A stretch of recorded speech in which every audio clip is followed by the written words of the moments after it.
I say, remember who you are. Remember what community you are a part of. You are the community of Muhammad sallallahu alayhi wasallam, the ummah of Muhammad sallallahu alayhi wasallam, the community that has accepted the covenant of La ilaha illallah, Muhammadun Rasulullah, the community that accepted the covenant of there is no God save God, and Muhammad is the messenger of God. You come from the community that included our masters Abu Bakr, Umar, Uthman, and Ali, the community that includes our ladies Fatima and Aisha, and the rest of the mothers of the believers, the wives of the Prophet sallallahu alaihi wasallam, the community of Asma bint Umays, the wife of Ja'far ibn Abi Talib, whom emigrated to Mecca, from Mecca to Abyssinia with her husband for the sake of Allah subhanahu wa ta'ala, bearing all the difficulties in that emigration, and then emigrated from Abyssinia to Medina to join the Prophet sallallahu alaihi wasallam with her husband Ja'far, only to lose him as a martyr within 1 or 2 years after her immigration to Medina. And because of her 2 immigrations, she was often referred to as Sahibatul Hijratain, she of the 2 immigrations. Radiyallahu anhum ajma'een. May Allah be pleased with them all. You come from the community that produced the first critical edition of a book in the history of humanity.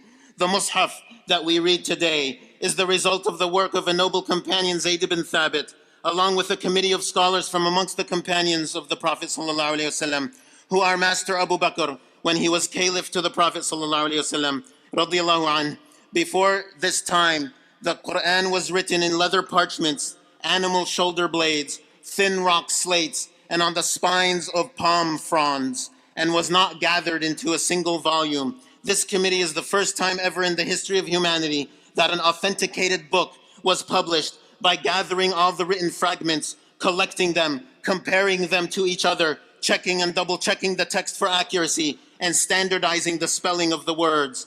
You come from the community of the eminent scholars, the great Imams, Abu Hanifa, Malik, Ash-Shafi'i, and Ahmed, some of the greatest legal minds that ever lived. In the Middle Ages, English common law took from the legal heritage of Islam, as did the legal codes of France when Napoleon Bonaparte codified French law. These borrowings are not why their legal legacy is great. Rather, these borrowings reflect the recognition by people outside of the tradition, even people who fought Muslims in battle. They recognized the legacy was great. You come from the community of the great early ascetics who transmitted to us the spiritual traditions that they learned from the companions of the Prophet sallallahu alaihi wasallam and those who followed them. Great luminaries like Al-Hasan al-Basri, Abdullah ibn al-Mubarak, the ascetic warrior who traveled far and wide to gather the traditions of the Prophet sallallahu alaihi wasallam, and who would wield the sword defending the borders of the realm 1 year and would go on pilgrimage the other year, and then the next year would defend the borders, and the next year the pilgrimage, and so forth. People like Rabi al-Adawiyya, whose poetic expressions of love continue to move and inspire people to this day. People like the great-great-great-granddaughter of the Prophet sallallahu alaihi wasallam, As-Sayyida Nafisa, who was married to Ishaq al-Mu'taman, one of the sons of Ja'far al-Sadiq, one of the descendants of the Prophet himself. When she moved to Cairo in Egypt, her piety became so renowned. She was wealthy, and she gave so much charity. She was knowledgeable, and so she taught many scholars, and she was blessed, and so her blessings were sought from far and wide.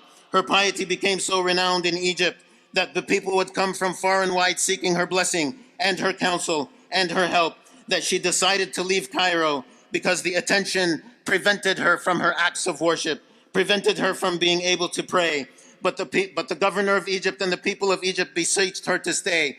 And so she lived the rest of her virtuous life in Cairo and is buried there today. You come from the community that invented the dictionary.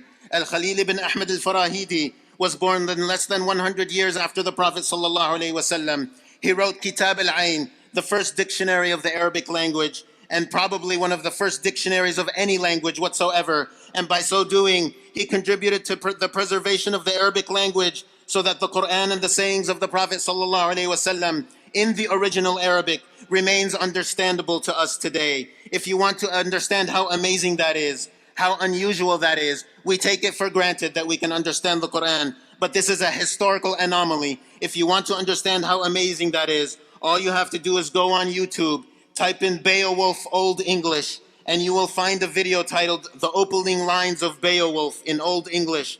That is what English sounded like 1,000 years ago, and it is not even recognizable as a language as we as English speakers can not even understand it today.